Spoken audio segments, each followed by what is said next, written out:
Ce qui me plaît particulièrement dans ce métier, c'est à la fois l'approche scientifique, parce que je fais vraiment de la mesure. L'originalité, c'est que mon outil de mesure, en fait, est l'humain. Je m'appelle Carla, j'ai 44 ans, je suis spécialiste matériaux en sensoriel, responsable du panel tactile chez Renault.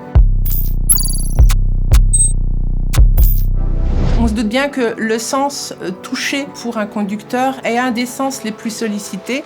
L'objectif de mon travail est de réaliser des mesures qui permettent d'offrir au client le meilleur ressenti tactile dans sa voiture. Nous avons pu valider le nouveau matériau sur le volant de l'Austral, ce qui est pour nous une grande fierté. On a réalisé des études tactiles pour pouvoir trouver une alternative au cuir dans un souci d'éco-responsabilité.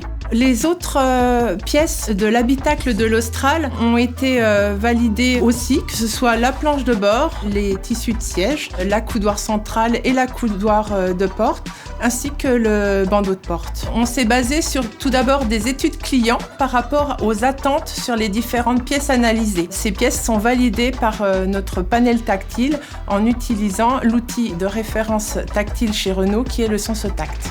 On s'appuie aussi sur le service de la qualité perçue qui nous permet d'avoir en interne la voix du client. Ce SensoTact qui a été mis en place chez Renault à partir de 2004, qui est régulièrement mis à jour et amélioré, est composé de 12 descripteurs et chaque descripteur correspond à un ressenti simple comme la dureté, l'effet mémoire, le collant.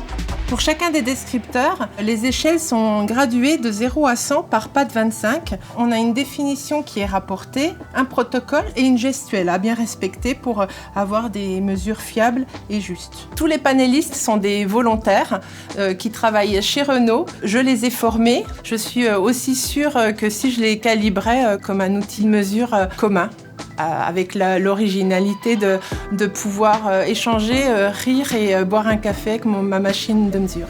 L'évaluation va consister à mesurer le glissant et le sec gras sur ces deux volants. Donc je te demanderai d'évaluer vraiment sur la jante, sur la partie à 10h10. Pour des mesures telles que le glissant sur une jante de volant, on est obligé de réaliser les essais avec un panel humain afin d'être compatible avec ce que ressent le client quand il va manipuler son volant.